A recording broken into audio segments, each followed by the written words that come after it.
Hai Sobat Investor semua, ya jadi hari ini gue ingin sharing ilmu technical analysis buat investor pemula. Nah, jadi di ilmu hari ini gue ingin sharing sedikit soal analisa teknikal untuk Ethereum. Nah, buat kalian yang mungkin bertanya kira-kira bakal se-expert apa sih gitu. Jawabannya adalah ini enggak. Ini dari yang simple dan sederhana banget yang bisa kalian praktekkan sendiri di rumah. Kenapa gue bilang praktekkan sendiri di rumah? Karena bisa jadi data yang gue omongin sekarang bisa berubah di besok, lusa, dan lain sebagainya. Ya, jadi ini berdasarkan data 3 Desember 2021. Ya, seperti itu. Dan harapan gue adalah bukan kalian menerima secara mentah omongan gue, tapi harapan gue adalah kalian bisa mengikuti sehingga kalian bisa mempraktekkan sendiri technical analysis ini.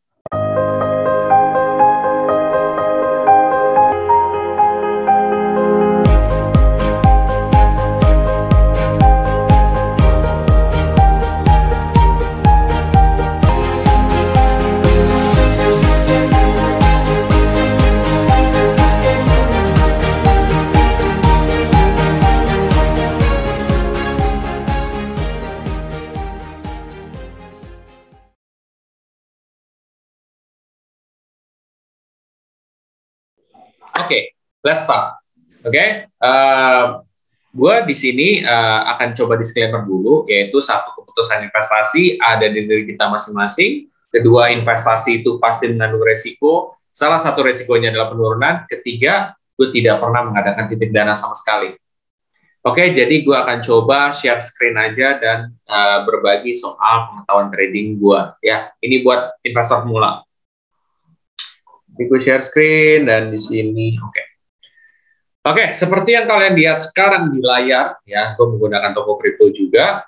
Nah, di sini kita melihat Ethereum apa nih? Ini kan data per minggu nih. Kalian bisa lihat data per minggu dari sini ya. Tuh, satu minggu.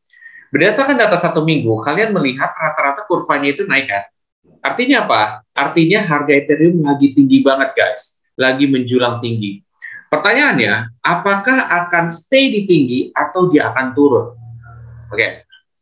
Untuk tahu tersebut, sebenarnya ada berbagai macam aspek.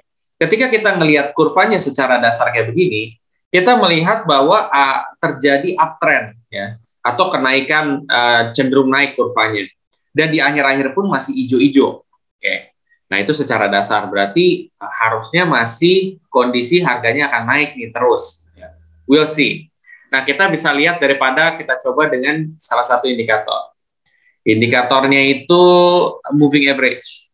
Kenapa moving average? Karena moving average ini adalah indikator yang sangat simpel buat investor pemula yang bisa dipraktekkan di rumah.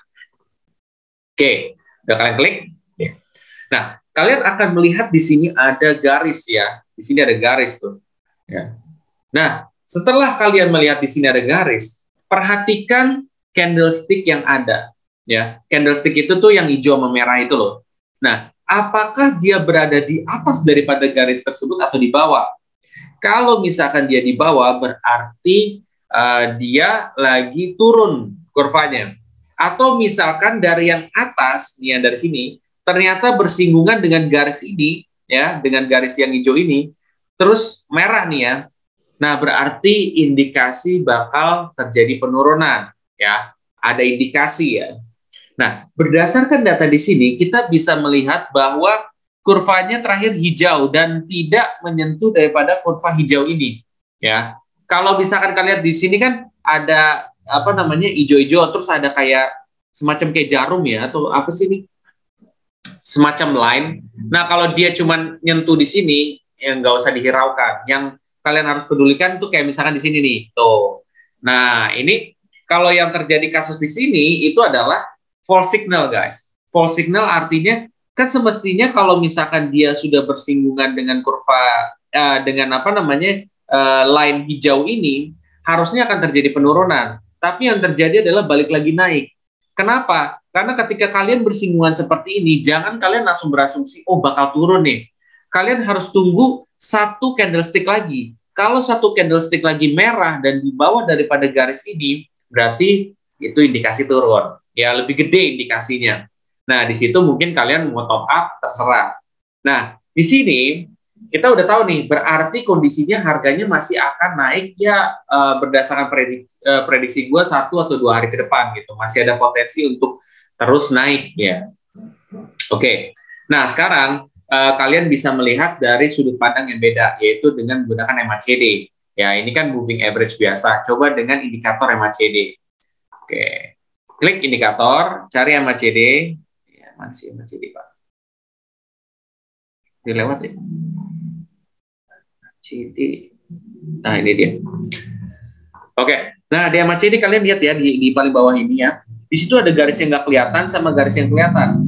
Nah, kalau misalkan garis yang kelihatan ini, yang warna hijau atau kuning ini, bersinggungan, ya, itu berarti mau ada perubahan tren, ya, atau kayak udah mendekati banget kayak gini nih. Nah, kalau udah kayak gini berarti ada potensi untuk perubahan tren, ya. Tetapi kalau di sini masih agak senggang nih, masih agak jauh. Jadi sebenarnya masih ada potensi untuk beberapa hari ke depan akan terjadi kenaikan, gitu.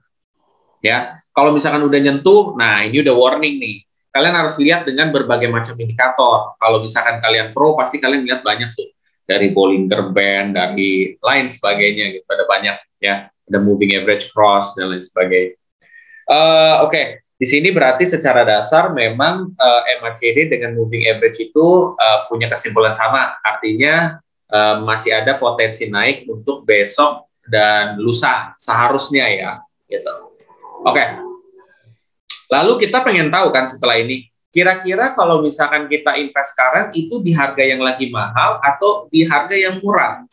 Ya, cara cari tahunya gue menggunakan RSI ya sama stokastik ya. Jadi kita buka aja Relative Strength Index sama stokastik RSI. Oke. Nah, di sini kita bisa lihat guys. Nah, berdasarkan data misalkan gue ambil dari stokastik RSI aja lah ya. Nah, dari stokastik RSI kita bisa lihat di sini kita udah apa ya namanya? Udah melewati sedikit daripada garis putus-putus ini. Artinya harganya tuh sudah mulai menurun. Mau dibilang yang murah banget enggak ya, mau dibilang murah juga enggak, tapi harganya tuh berada di sedang tapi sedikit agak lebih mahal ya.